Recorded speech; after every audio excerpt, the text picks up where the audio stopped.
situation has occurred within the comics world right now.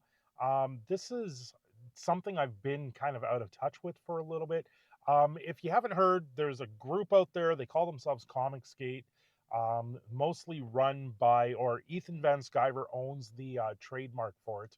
And this has been something that's been bubbling up day after day, month after month, where Ethan Van Sciver originally did some artwork for what I believe his name is Eric July of Ripperverse for a book, one of the comic books that's been published.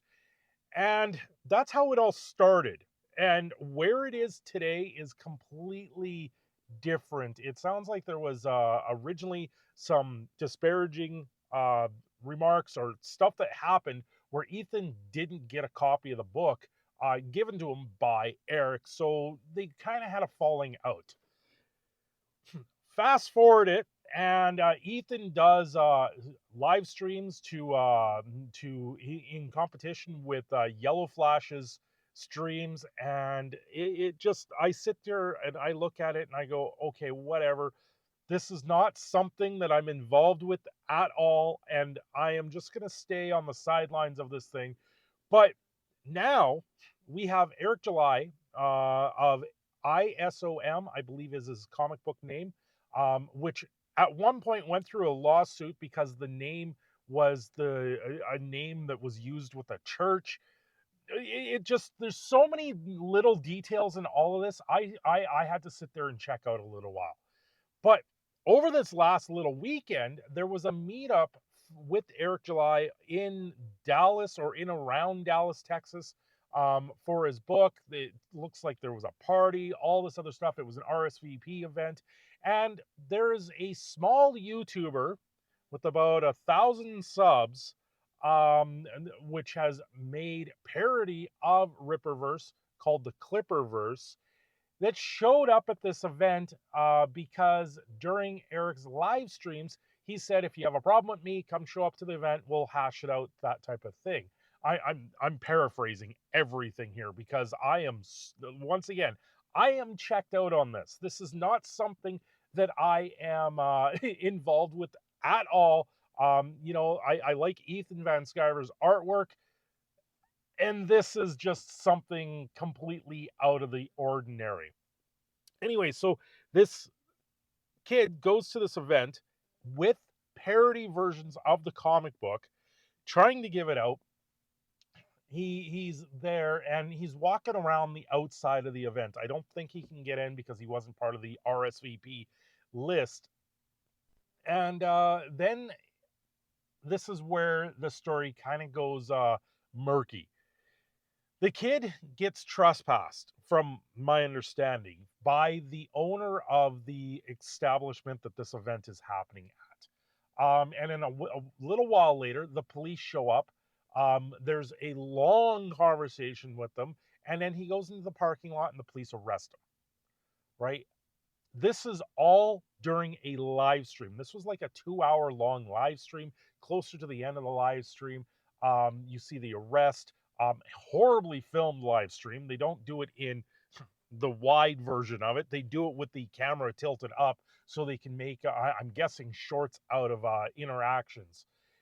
And it's, I just sat there. I went, what just happened here? And now we're finding out, I'm seeing clips around, that he was arrested for harassment.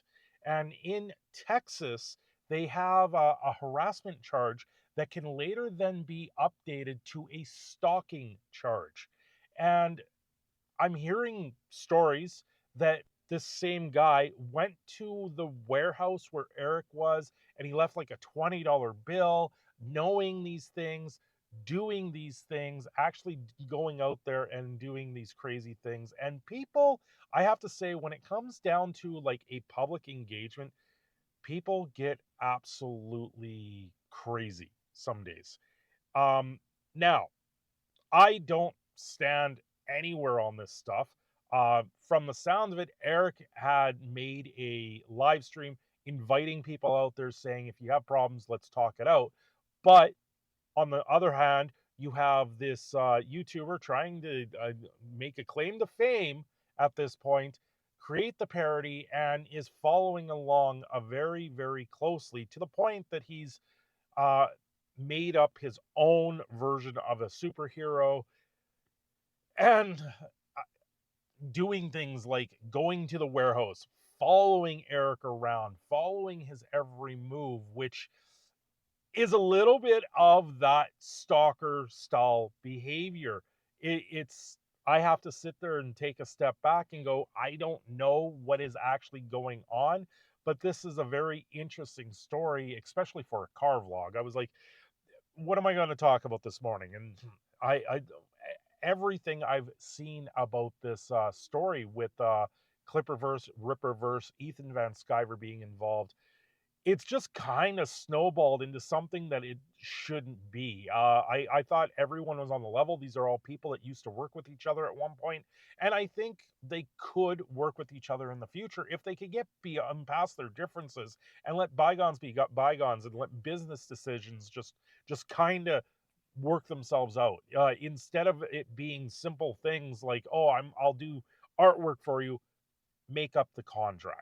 And that's the type of thing that I think went down through the wayside. Someone did something for someone, and then it didn't have the same aspiration or the same stuff come to fulfillment over it. So there's a little bit of hurt, I think, on every side here, and I don't think anyone's right in this situation. I think everyone's done something a little bit wrong in this situation, and there's more behind it. Eric's sitting there saying, "Come out to Dallas. You know what? We can talk things out. We can be man to man type of thing," and then the is at this point the person that has an unhealthy obsession with them shows up to do that man to man, and he gets arrested for it. So who's in the wrong here? Well, I have to say one of this was, it looks unhealthy for the amount of things that have come out and the amount of videos I've seen, but at the same time it was invited that way. And I don't even know. Like, what are you going to do in this circumstance? You're going to go man to man. A lot of people saying step up and go man to man, go toe to toe, and all this other stuff. What are you going to do? This is the most likeliest outcome of this scenario, is that someone's going to get arrested. And Eric, he obviously knows that as his own business owner. He's not going to go out there, meet this guy, and then have things go awry. It's okay. This guy has knows where I am. He follows my every move, and he's standing outside the place that we're at, filming the inside, filming through the glass, pretty much nose pressed up against the glass like a lost little puppy outside, saying, "Please let me in." And what are you going to do? You don't really have many options at that point. You can go out there, talk to the guy, and then he gets more video. Like, this has been the thing, and I've seen this video clip go around where they have Eric July talking to It's a Mad World with clips of the arrest. I'm like, what are you doing? What are you doing? I don't take any side on this whole thing. I think it's all completely silly, all completely stupid, but it's something to talk about. Anyway, thanks for watching. I'm your Canadian Phoenix in a Shadow. I'm signing off here. Have yourselves a great day, and don't forget to like and subscribe.